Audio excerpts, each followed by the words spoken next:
verra bien sûr dans cette émission les top flops, le quiz. Et pour commencer, les 3 infos essentielles ou non. La première info, c'est les gilets jaunes. Vous avez vu ça, c'était samedi, la manifestation. Les gilets jaunes, on a vu, oui, quand même. Et qui devaient manifester samedi, et puis qui, pour des raisons de sécurité avancées, ont décalé leur rassemblement, leur regroupement au dimanche.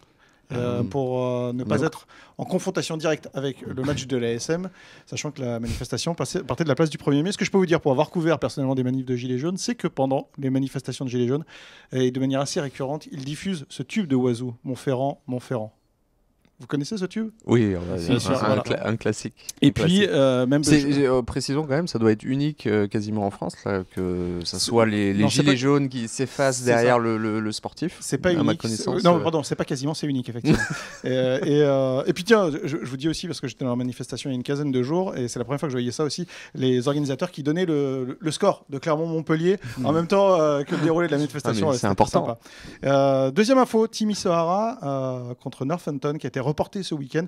Il y avait trop de neige. Les Clermontois l'ont échappé belle, et notamment Christophe. Tout à fait. Oui. Christophe regrette beaucoup d'avoir raté. 3 jours en Roumanie, ça m'aurait plu. Ouais, ça m'a permis de visiter cette belle ville. De Timmy Sohara. Sauf que je n'étais pas vraiment équipé pour la neige. Et les Anglais qui donc, il y avait trop de neige, beaucoup trop de neige pour jouer le match, et donc ont dû rentrer en Angleterre. Hier soir, ils étaient toujours pas repartis, je crois, parce que même l'aéroport pour le déblayer, là, ça avait l'air d'être. C'est phénoménal. Je sais pas si vous avez vu les images, on les a mis sur les sites de la montagne et de sport Auvergne. C'est 3 mètres de neige quasiment. Pour déblayer, pour rendre les pistes propres, apparemment, ça prend un peu de temps en Roumanie. C'était pas mal. Précisons que ça va vraisemblablement faire 5 points pour Northampton. Ouais, ça va pas changer grand-chose à la fin. Ça va pas changer grand-chose, sans doute. Sauf qu'ils ont fait un déplacement pour rien. Ouais. Ils ont les moyens. Mais ils n'ont pas ramené de blessés. Virgule. Dion Meisel, c'est le joueur international espoir américain. Vous connaissez Dion Meisel ? C'est un joueur qui a été recruté par l'ASM et qui joue pour les espoirs, là, qui va jouer pendant 4 mois. Alors j'ai fait ce que m'avait dit Christophe. Il a joué d'ailleurs. Il a déjà joué ce week-end à Narbonne. Il était qualifié pour jouer à Narbonne, exactement. Bonus défensif, me semble-t-il. Absolument. Mais pas victoire donc. Défaite, oui, donc. Ouais. Dans un terrain qui ressemblait plus à une pataugeoire ou à une piscine qu'un terrain de rugby. Alors figurez-vous que j'ai fait exactement ce que m'a conseillé Christophe la semaine dernière, à savoir lire le journal, et j'ai appris dans le Day One Register, qu'il avait été courtisé par la prestigieuse université d'Iowa State, Dion Meisel, qu'il est diplômé de Polk High School et qu'il a été pisté par les Rams. Vous savez, les Rams de Saint-Louis, c'est une équipe de foot américain. Aussi, mais il a préféré le rugby parce qu'il a rencontré Brent Wheeler, c'est un entraîneur de rugby. Il a réussi à le convaincre parce qu'il le voyait tout le temps à la salle de muscu, il a discuté avec lui. Il a réussi effectivement à le convaincre à jouer au rugby. Dion Meisel, lui, ce qu'il a beaucoup aimé dans le rugby par rapport au foot américain, c'est qu'il n'y avait pas de mousse ou de casque pour se protéger. et ça, il a trouvé ça super sympa. Et donc, il s'est engagé pour 4 mois avec l'équipe de l'ASM Espoir. Et normalement, il devrait... C'est un joueur d'évitement, alors, que tout nous présente, visiblement. Je vous conseille de regarder les vidéos de Dion Meisel. Vous verrez quel type de joueur il est exactement. Il va normalement rejoindre la Ligue américaine ensuite, et notamment la Nouvelle-Orléans. Et on imagine que les Clermontois vont être très attentifs à sa trajectoire et le suivre ensuite. Une Ligue américaine qui se développe petit à petit. On commence à y voir pas mal de Français, aussi bien dans les staffs que sur les terrains. Et puis, alors, si maintenant les jeunes Américains viennent faire un peu de formation ici avant de retourner jouer chez eux, c'est... Ouais, attention, c'est déjà A7. Alors certes, Christophe va me dire que le 7, ce n'est pas le même sport que le 15. Je le rejoins. Mais déjà A7, quand on voit ce que cette équipe des États-Unis peut faire avec un super ailier... Attention. J'ai lancé Christophe sur Alain Yardet qui officie. Alain H. D'accord. Allez, dans quelques instants, vous nous donnerez top flop. Il y aura bien sûr le quiz, mais avant, on va débattre tout de suite avec cette question. Clermont doit-il recruter une star étrangère comme l'a fait Toulon, le Racing et bien d'autres équipes du top 14, messieurs? Alors, juste une réponse par oui ou par non, Jeff? Oui. Christophe? Non. Et le représentant du consensus mou aujourd'hui, Fred? Non, avec un peu de oui. Ok, très bien. Il est normand, je crois. Attention, moi je dis non, mais c'est pas un non catégorique et ferme. Ah ouais, voilà, ça commence. Rassurez-moi, Jeff, c'est un oui ferme. C'est un oui ferme et catégorique. Alors, allez, j'écoute vos arguments.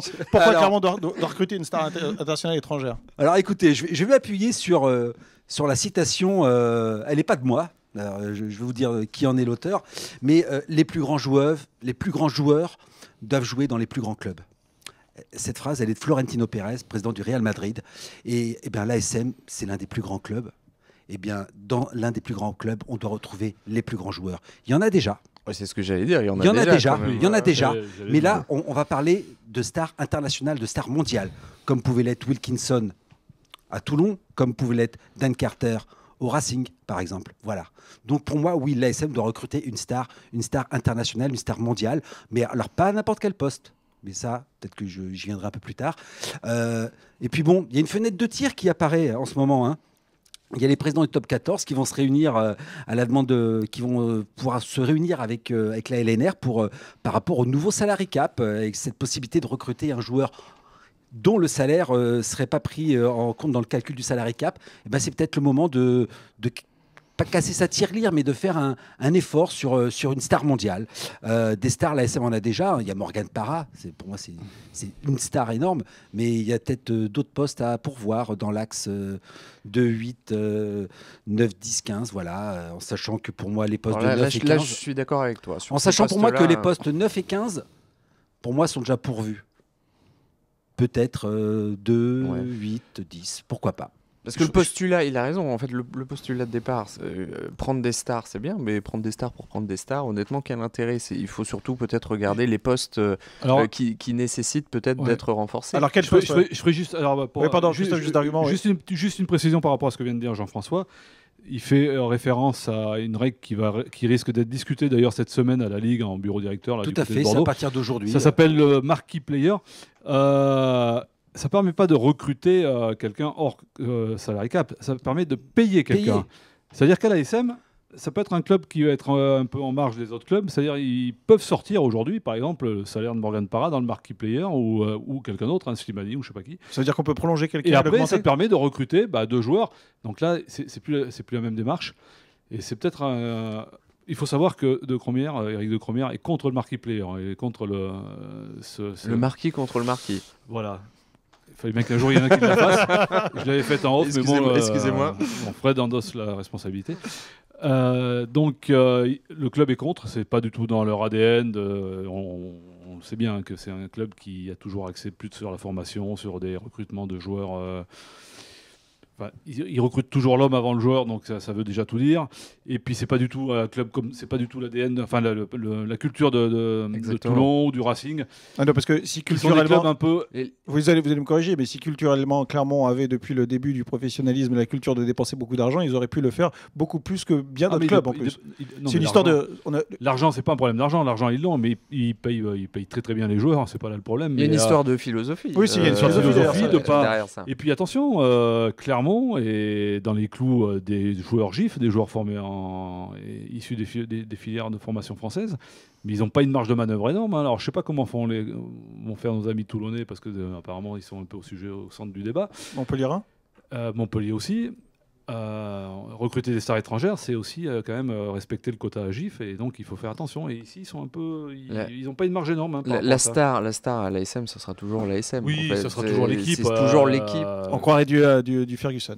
Voilà. Non, si on devait faire le parallèle avec le football, comme Jean-François l'a fait tout à l'heure avec Florentino Pérez, je dirais que l'ASM se rapproche peut-être plus du Barça, c'est-à-dire c'est un club formateur qui va lancer ses stars, qui va fabriquer ses propres stars finalement, plutôt que de les recruter à l'extérieur. Le Real aussi, une forme de très très bons joueurs espagnols, hein, et les lance au plus haut niveau. Oui, mais ce n'est pas un débat sur le football et les clubs espagnols, mais bien plus sur l'ASM, effectivement. Doit-elle recruter une star étrangère? Et puis rappelons quand même quelque chose, on peut regarder sur les dernières années les vraies stars étrangères, les rares stars étrangères qui sont arrivées à l'ASM, c'est pas des succès quand même fulgurants. Je pense à Jonathan Davis. Alors je peux vous citer, j'en ai noté 3 comme ça à la volée, et vraiment sans trop réfléchir. Si on remonte très loin à Bretton Pauls, sud-africain, ça n'a pas été... Star, faut peut-être pas En tout cas, ça exagérer. n'avait pas super bien fonctionné. Joueur international confirmé Springboks, donc Ouais. oui, star, il faut savoir. John Smith, John Smith, absolument. était capitaine du championnat du monde. star, mais alors Paul, c'est le joueur qui tombe au mauvais moment, la mauvaise période de ce club, qui est un club qui est complètement en train de partir en...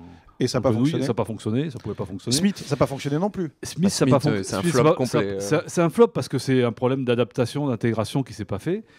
et que ça, bon, madame apparemment a le mal du pays et tout. Je pense que ça serait peut-être plus facile aujourd'hui pour lui parce qu'il y a une c'était culture de l'accueil maintenant. Peut-être un peu tôt, je sais pas. Non, et puis il y a l'histoire aussi, rappelez-vous, il est arrivé au mois de janvier après la Coupe du Monde. Ouais. Premier truc qu'il fait, il se blesse en faisant de la lutte. Non, il arrivait avant, mais il s'est blessé. En janvier. Non, mais il est arrivé très très tard. Il est arrivé. D'autant que je me rappelle, ça doit être en novembre-décembre. Non, il est arrivé très tard. Rappelle-toi, Christophe, il y avait la Coupe du Monde juste avant. Il n'était pas là avant. Je sais bien. Mais la Coupe du Monde doit finir fin octobre. Il est arrivé dans les 15 août. Enfin, bon, il arrive fin d'année, d'accord. Mais c'est vrai qu'il se blesse dès le premier entraînement du début d'année. Je crois que c'était un 2 janvier, un truc comme ça, dans une salle de lutte, en faisant de la lutte. J'ai une autre demi-star en tête. Je pense que Sylvie Vatou aussi, on peut le considérer comme un joueur. Ah oui, ça fait partie de ces joueurs qui sont arrivés avec un CV, un pedigree. Et lui pour le coup, ça a marché quand même. Lui, ça a marché. Je pensais à une autre réussite, c'est Stéphane Jones, qui était l'ouvreur du Pays de Galles. Jones, une période compliquée qui avait marqué une période un peu mitigée, aussi, un peu molle. Lui a fait le travail pour le coup. Et lui, il a fait le boulot, et il avait fait oublier Gérald Merceron assez vite d'ailleurs. D'ailleurs, quand il est parti, tout le monde a dit oh là là, mais comment on va le remplacer? Et c'était Brock James. Et là, est arrivé un mec qui n'était pas une James star. Brock. Oui, James Brock au début. James Brock, voilà. on dirait. À quel point il était malheureusement inconnu. Voilà, c'est ça. Et pour lancer ce débat, messieurs, il y a une question que l'on peut se poser. La saison dernière, l'ASM, avec quelques blessés et des doublons compliqués à gérer, on connaît la saison de l'ASM la saison dernière, n'avait pas réussi à se qualifier. Qu'est-ce qui se passe, messieurs, aujourd'hui, si Clermont n'a que des joueurs français encore la saison prochaine, à l'issue d'une Coupe du Monde, des joueurs peut-être un peu usés, comment ça va se passer? Est-ce que justement, là, la star étrangère, c'est pas ce qui vous permet de l'avoir au moins pendant les doublons? Parce que attention, parce que l'argument est valable aussi. La star étrangère va sans doute faire la Coupe du Monde aussi. Star étrangère et arrivera. Elle sera là le jour des doublons, elle. Pendant le tournoi. Oui, pourquoi ça dépend. Si tu la recrutes dans l'hémisphère nord, il y a aussi des stars dans l'hémisphère nord. Alors, je pensais effectivement à un joueur comme Edzebet, par exemple, qui va arriver à Toulon. Lui, il sera là le jour des doublons. Oui. Et Vamaina ne sera pas là, lui. Oui, d'accord. Sur cet angle-là, oui. Attention, Edzebet, on voit que Colby, par exemple, est toujours sélectionné par l'Afrique du Sud. Attention, les joueurs de Toulouse. Les Springboks ont changé leur fusil d'épaule. Ils resélectionnent des joueurs qui jouent en Europe. Donc, Edzebet n'est pas à l'abri d'aller faire c'est une possibilité. Quelques tournois du Four Nations. Après, il y a une question qui se pose, que je voudrais poser moi dans ce débat, c'est est-ce que de recruter une star étrangère t'assure une réussite? On l'a dit par rapport à l'ASM, mais regardez Toulon. Toulon qui est quand même le club référence en termes de recrutement de stars et depuis 10 ans. Ouais. Ils ont eu des périodes de réussite. Mais je vais vous citer 2-3 noms. Là, je me demande si vous les avez encore en tête, de mecs, de vrais stars. Hein. Et à l'époque, Toulon, ça n'a pas brillé. Si je vous parle de Victor Matfield, Georges Gregan, Anton Oliver, c'est-à-dire que là, c'est le demi-mêlée. Ils étaient en Pro D2, ces joueurs. Je les ai vus au Stade Aurillacois. Demi-mêlée historique de l'Australie, une figure emblématique des Springboks et le talonneur inamovible des Blacks. Ouais. À cette époque-là, Toulon, ça ne gagnait pas des titres. Hein.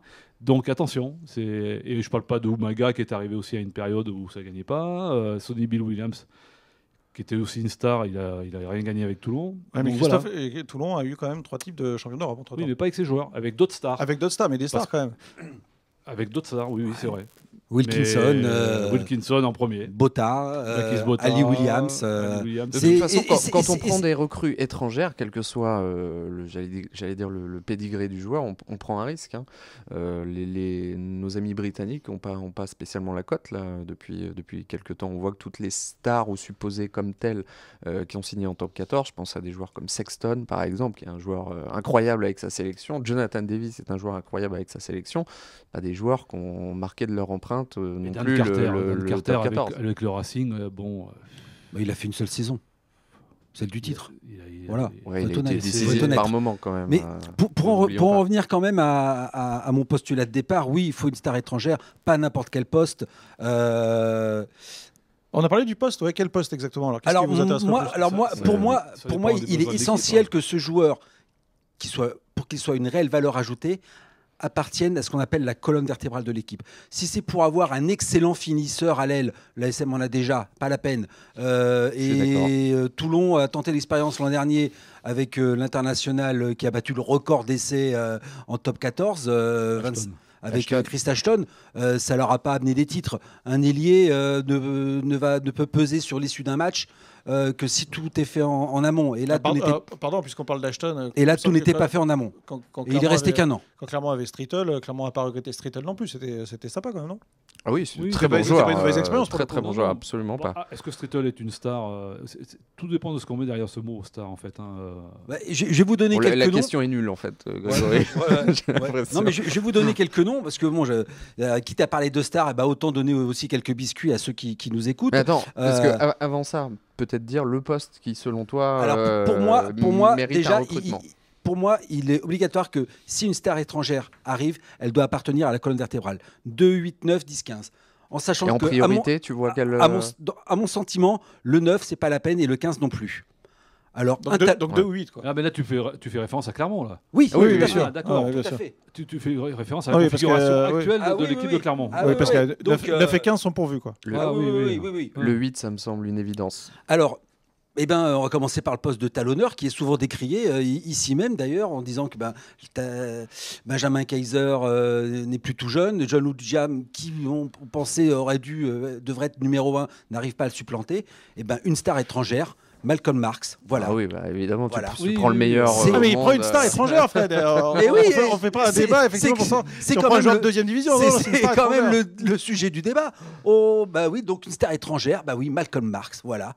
C'est un poste important. Moi, je prends pas Marx, je prends Dan Coles, tu vois, plutôt à choisir. Pourquoi? À cause de l'âge, parce que c'est un joueur qui est un peu plus jeune que Benjamin Kaiser, mais qui en tout cas ne sera plus sélectionné par les All Blacks derrière. Et c'est un joueur qui sera totalement disponible pour l'ASM. Alors que Marx a encore de belles années devant lui avec les Springboks. Après, en troisième ligne, au choix, est-ce qu'on prend un troisième lignel ou est-ce qu'on prend un 8? Certains vont parler un 8.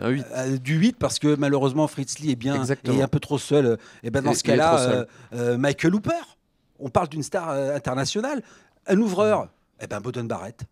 Mais soyons fous, on parle de star internationale. Ce que je vous vends là, c'est du lourd, c'est du costaud. C'est exactement. C'est certes du rêve, mais c'est un sujet de débat. Et alors, si jamais l'ASM devait prendre un arrière, alors là, je suis pas très fan du personnage parce que je le trouve particulièrement peu fréquentable par rapport à ses déclarations. Mais Israël Folau. Ouais, non, je colle pas du tout avec l'image de l'ASM. Je prendrais plutôt Mackenzie, moi, le All Black. C'est pas mal. Voilà. Donc oui, et puis quelque part, à un certain niveau de compétition, quand il faut franchir le dernier cap, comme en Coupe d'Europe, peut-être que d'avoir un joueur avec un pédigré, une telle expérience du très très haut niveau, étrangère, une autre culture qui peut apporter des choses, ça peut peut-être permettre à l'ASM de franchir la dernière petite marche qui la sépare du titre européen. C'est là où c'est très difficile aussi.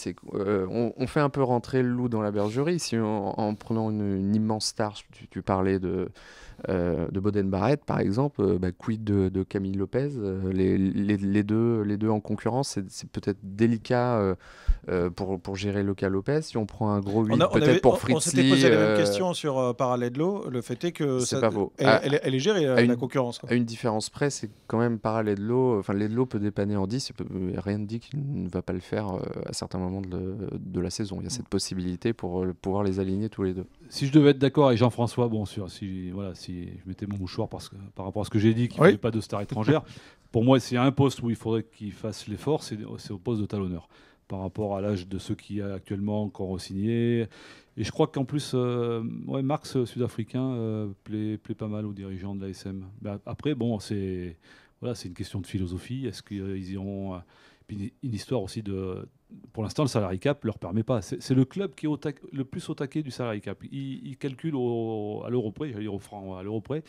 Et pour l'instant, ils ne peuvent pas se permettre de recruter. Alors, s'il y a ce fameux amendement, marquee player, qui leur permet, parce que je pense qu'ils ont quand même un peu d'argent pour dépenser, si on leur donne la possibilité de manière réglementaire, de recruter un joueur. Je conclurai quand même sur un truc. Regardons aussi les résultats de l'ASM ces dernières années, compte tenu de la course à l'armement des autres. L'ASM ne s'est pas lancé là-dedans et malgré tout, l'ASM est toujours... Bon, il y a la saison dernière qui est un peu particulière. Mais qui a tellement souffert d'instabilité qui base tout, qui a tout bâti sur la stabilité. Et aussi aujourd'hui, ça date pas d'aujourd'hui, mais sur la formation. Donc le but, c'est vraiment d'arriver à former des joueurs. Les stars, elles peuvent se révéler aussi à l'intérieur, hein, dans ton sein. Hein. Ah bah tout à fait. Hein. Ils ont recruté un Alaga que personne ne connaissait, qui est arrivé à 21 ans. Voilà, il a été une star à un moment de ce... Raka, une star en puissance. Raka, à 100% de ses moyens physiques, c'est une star de niveau international. Voilà. Oui, il lui reste quand même à avoir une carrière internationale. Hein. Pardon. Oui. Enfin, je veux dire, c'est un potentiel pour l'instant.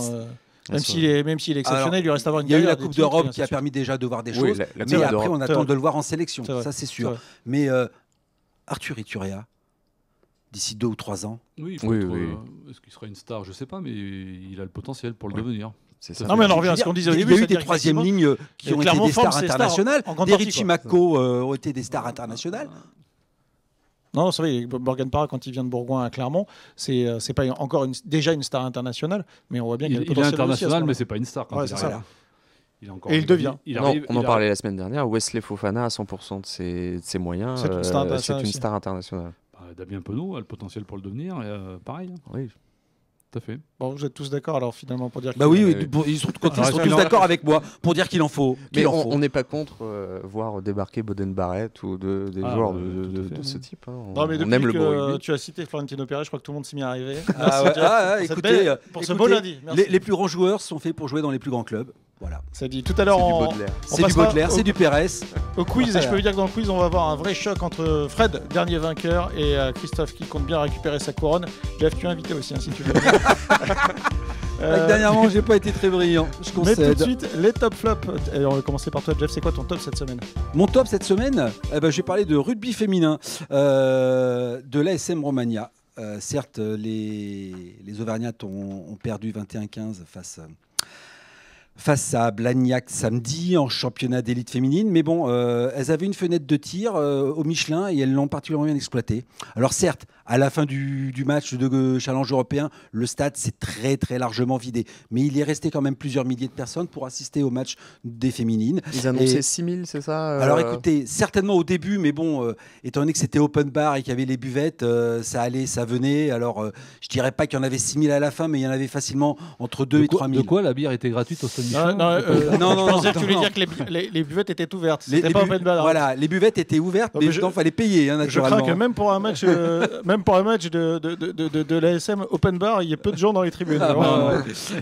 Non, mais c'était un match très agréable à suivre, avec un scénario intéressant, des changements de leader, des renversements. Et puis on a vu du jeu, on a vu de très très longues séquences de jeu sur plusieurs minutes, avec des actions à plus d'une vingtaine de temps de jeu, des équipes qui remontent le terrain en se faisant des passes. Alors certes, il y a des passages par le sol, mais le jeu qui rebondit, c'était très agréable, très plaisant. Il faut saluer le travail de Fabrice Ribérol et de tout son staff. C'est vrai qu'il y a une vraie montée en puissance cette année. Tout à fait. Possibilité d'aller chercher la qualif aussi pour Caroline Thomas et ses coéquipières. Donc, très sympathique et agréable moment suivi par du public et même la fin de match. J'étais à côté de Franck Azema, Didier Besse, un hooligan aussi qui a invité l'arbitre à siffler des pénalités pour l'ASM, dénommé Camille Lopez. Hooligan. Ah oui, non, vous l'auriez vu. Il était très énervé après l'arbitre. Non, très sympa. Ça, c'est mon top. Top, Fred? Je vais être plus court que Jeff. Non, je voulais mettre en valeur la performance, la nouvelle performance de Judicaël Cancorier samedi. Je trouve qu'il est revenu, il est plus fort encore que la fameuse saison de sa révélation où il avait déjà crevé l'écran. Là, cette année, on le sait, il est plus affûté. Il a commencé tambour battant, puis il fléchit pas. On voit qu'il enchaîne les performances. Je suis toujours très surpris de ne pas voir son nom cité en équipe de France. Je pense qu'il avait largement sa place dans le groupe de l'équipe de France sur les tests de novembre. Et voilà, j'espère pour lui qu'il va continuer, parce que je pense que s'il reste sur cette ligne-là, la Coupe du Monde lui ouvre les bras. C'est vrai que, comme on dit dans les années 80, il a crevé l'écran samedi. Enfoiré. 1880 1980. Alors moi, mon top, c'est le Racing. Pourtant, je n'ai pas d'affinité particulière avec ce club, mais je dois dire que depuis qu'ils ont pris cette belle raclée à domicile là, face à l'ASM, ils avaient même perdu en suivant contre Lyon chez eux. Ils se sont remis la tête à l'endroit et leur rugby dans l'ordre. Et franchement, c'est une équipe qui m'impressionne et qui est vraiment taillée pour aller très très loin cette année en Coupe d'Europe. On sait que c'est son objectif. ils ont été champions de France il y a maintenant 2 ans, et qui poursuivent maintenant cette quête du Graal européen. Et c'est une équipe qui est équilibrée, mais pas que de cette année, hein. Moi je trouve depuis que qui le joue duo l'habite travers c'est une équipe qui a été critiquée à un moment pour son jeu un peu basique, un peu axé sur les fondamentaux, ballon porté, un peu à la montpelliéraine, si vous voyez ce que je veux dire, et qui vraiment s'est étoffée, et qui, avec l'arrivée de cet ouvreur, parce que bon, on connaît le rugby, hein, quand tu as une mine ouverture qui fait jouer, qui est un animateur et aussi un créateur comme l'Écossais Finn Russell, ça aide. Et que les rouages sont bien huilés, on voit une équipe qui pratique un jeu très très agréable, et comme devant c'est quand même très très très costaud et solide, c'est très très bien organisé en conquête aussi. C'est une équipe que je vois aller assez loin cette saison. Préciser qu'il y a pas mal de Français aussi dans cette équipe, c'est un club formateur, le Racing. Qui fait confiance aussi à ces jeunes Français. Qui a un projet aussi, qui a un projet économique derrière avec leur arena. Enfin, ils sont partis de Colombes, il y a du mouvement, quoi. Tout à fait. Donc je les vois aller loin en Coupe d'Europe.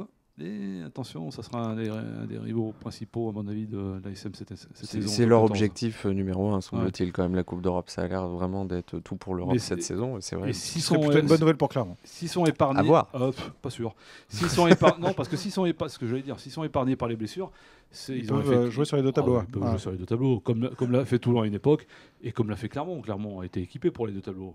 D'accord, ils n'ont pas fait le doublé, mais ils ont été quand même 3 fois en finale. Et ils ont fait 2 fois le doublé, quoi. Enfin, 2 fois les 2 finales. Donc, ils étaient loin. Et le Racing a vraiment un potentiel cette année pour réaliser ça. Je vais te demander d'enchaîner, Christophe, ton flop.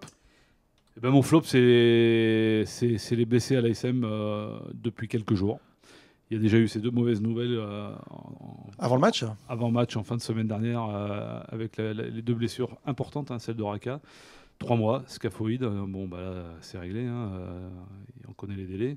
Et puis la déchirure au mollet, alors d'après ce qu'on m'a dit, sur une mêlée à l'entraînement, il s'est mis à hurler, tout le monde a cru qu'il déconnait, en fait non, et apparemment la déchirure est d'une ampleur assez importante qui fait que lui aussi ça va plus ressembler à 3 mois d'absence. Donc, et les blessures qui se sont rajoutées ce week-end contre Newport.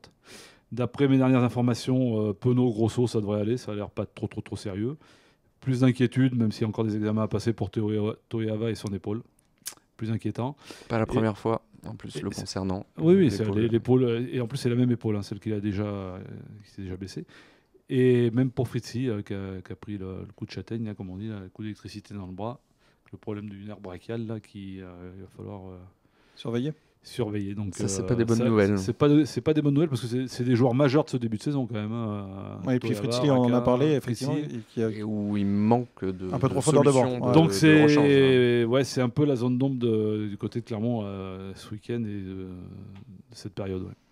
Abendanon revient bientôt ou pas, Christophe? Normalement, c'est imminent. Il est programmé. Il était programmé pour revenir pour reprendre la compétition contre Perpignan. Donc, c'est-à-dire le 29 décembre. Le timing est plutôt bon là, pour le coup. Le timing est plutôt bon parce que je pense ça fait plus de 15 jours maintenant qu'il s'entraîne avec l'équipe. Normalement, je pense que s'il y a besoin, ils peuvent le faire rejouer contre Toulouse. Oui. Ton flop, Red? Alors mon flop, je vais parler de quelque chose qui m'agace tous les ans au moment de Noël. Alors il y a les blagues de tonton Jean-Pierre, il y a les personnes dans le public qui viennent avec des chapeaux de Noël. Ça m'agace aussi, mais pas du tout. Non, c'est ce terme, ce terme marketing de Boxing Days en plus. Boxing Days. Je comprends pas. Alors on en parlait tout à l'heure. Je disais que on dit toujours que l'équipe de France de rugby manque de créativité, mais alors le marketing de la LNR, franchement, aller chercher donc pour ceux qui ne le savent pas, le Boxing Day c'est une fête anglaise, 26 décembre, et par tradition les footballeurs en première ligue jouent le 26 décembre.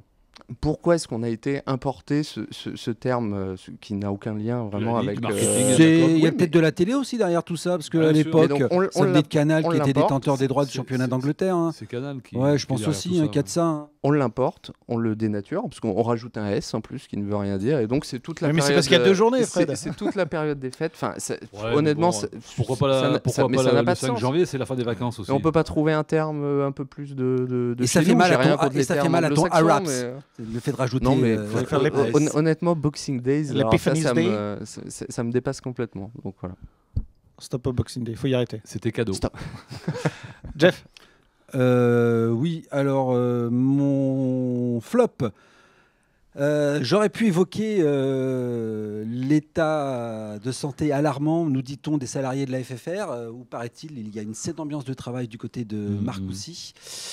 Mais non, je vais dire qu'on va parler malheureusement d'un troisième décès en quelques mois d'un joueur de rugby sur les terrains. Il a fallu attendre qu'il y ait 3 morts en moins d'1 an pour que la Fédération française de rugby et World Rugby se réunissent enfin pour parler de la sécurité des joueurs. Voilà. Voilà, merci pour ton flop, Jeff. On va enchaîner sur le quiz tout de suite avec, bien sûr... Mais avant que tu parles de quiz, pardon, je vais faire un mea culpa. J'ai dû plomber l'ambiance, excusez-moi. Oui, mais un petit peu. Bon. Christophe nous disait tout à l'heure qu'il n'avait pas d'atome crochu avec le club du Racing. Il porte quand même aussi bien le chèche que Jackie Lorenzetti, faudrait le dire. Merci. C'est un rédacteur en chèche. Pas encore. Bon, ça se voit pas dans le podcast. Allez, un peu de sourire. Valérie n'est pas venue nous filmer aujourd'hui. Première chose, parce qu'on en a parlé pendant toute la semaine. Et on n'a pas dit du mal de Toulon. Quand je dis on, bien sûr, c'est Ça va Fred. venir. Il faut que je fasse mon mea culpa. La semaine dernière, Fred avait gagné le quiz, vous le savez. Et en plus, lui a été ôté un point. Une victoire magnifique, puisque il avait donné effectivement le joueur le plus capé. Je pense avoir demandé le joueur le plus titré du rugby gallois. J'avais cité JPR Williams. Mais non, c'était pas JPR Williams, c'était bien Gareth Jenkins. Exactement, qui était le joueur le plus capé, puisque je m'étais trompé dans ma question. Je vais essayer de pas me tromper aujourd'hui. Ce n'était pas une victoire, c'était un triomphe. Exactement. Merci pour le mea culpa. Alors là, je veux que ça aille très très vite sur cette première question. Jeff, tu as le droit de participer, je te rappelle. C'est parti. J'étais formé de 2008 à 2011. C'est pas moi, c'est un joueur, donc on cherche. J'étais formé de 2008 Mais on à parle 2011. de quoi là? On parle de... Alors, on va chercher un joueur. Et, Mais de l'ASM? attention, le thème, c'est le Stade Toulousain, aujourd'hui. Puisque Stade Clermont va jouer face au Stade Toulousain ce dimanche. Rémi à 21h. Lamora. Oh, il est bon. Premier point, bam, il est là. C'est Jeff 2008-2011. Il a Stade triché, Toulousain. il a lu quelque part. Ça y est, la cabale continue. Après Vincent Balmis, Alors, Christophe Buron. La cabale est tombée sur le chien. Je vais pas dévoiler les secrets de l'émission, mais dans les coulisses, effectivement, on a accusé Jeff de... Mais non, pas du tout. Jeff n'a pas les réponses en avance. J'ai même pas les questions. Sachant que pour l'instant, il n'a pas une victoire. Je ne vois pas comment ce serait possible. Enfin, bon, bref. Effectivement, Rémi Lamera, il a joué de 2011 à 2016 à Castres, 2016 à 2018 à Clermont. Et la saison prochaine, vous savez quel club il rejoindra? L'UBB. Bravo. Bordeaux. En principe, c'est pas annoncé officiellement, mais on a quand même Toi une sérieuse présomption. Toi qui es au plus près de l'équipe. Le président Marty, on avait parlé mais ça lors peut de la présentation de Christophe Furios quand même. Il avait évoqué mais c'est pas encore officiel. Mais bon, c'est tout comme un secret de polichinelle. Alors, je pensais pas dire cette phrase un jour dans ma vie, mais Jeff, 1 point. Fred, Christophe, 0 point. Attention. Je suis un essai. On recherche donc un essai. Aurélien Rougerie, demi-finale. 1 point pour Fred. Évidemment, avec le Stade Toulousain. J'étais inscrit à la 54e minute de jeu. C'était le 2 juin 2007 en demi-finale du championnat de France. Combien d'internationaux battus sur Christophe, la t'avais fait une magnifique infographie. Cédric Emmans, Clément Poitronneau et Vincent dans leur Clerc. série. C'est ça. Exactement, Aurélien Rougerie qui marque cet essai. Attention, il faut que ça aille très vite parce que, messieurs, ce jour-là, l'ASM a inscrit 2 essais. Qui a inscrit le premier essai de la rencontre? Tony March. Tony March. Il est pour Christophe qui était là. Ce qui veut dire 1 point. La dernière question va donc être décisive. C'est effectivement Tony March qui a marqué le premier essai. C'était en première mi-temps. Et Clermont s'était imposé, rappelez-vous, 20-15 au stade Vélodrome. Je débute. On va chercher un joueur. D'accord. J'ai arrêté ma carrière en 2017. Lors de ma dernière saison, j'ai inscrit 3 points. Une pénalité. C'était pas sa meilleure saison, c'est évident. Il a débuté en 2001 au stade toulousain. Michalak. Non. Parce qu'il a été transféré en 2007 à Clermont. Il était champion en Benoît 2010. Babi. Benoît Babi. La victoire est pour Christophe, effectivement. Champion en 2010 avec Clermont. 3 quarts centre. Transféré ensuite au BO. C'est Benoît Babi qui a arrêté donc sa carrière en 2017. En marquant 3 points. À Biarritz. Exactement. Bravo, non, enfin, il n'a pas marqué que 3 points à Rick Barrett. C'est sa dernière saison 2016-2017 où il avait marqué 3 points en 9 rencontres. Gros coup de pied, Benoît Babi, de mémoire. Oui, polyvalent, qui a tenu un peu tous les postes à Clermont. Et il a joué centre, ailier, arrière et même à l'ouverture. Il a été essayé à l'ouverture, pas avec une grande réussite, mais bon. Mais c'était un joueur qui était très doué, très très doué. Et il était bien sûr Clermontois lors de la saison du premier titre de l'ASM. Et un peu de fragilité physique. Dommage pour lui, il a eu quelques pépins, mais c'était un joueur qui était très doué. Merci messieurs, comme dirait Martial Delecluse, que l'on salue. Nous attendons bien sûr sur Facebook, sur Twitter, vos critiques, positives, négatives, mais bien sûr, avant tout, constructives. Merci messieurs, à bientôt. Merci. Au revoir tout le monde. Salut. Ciao.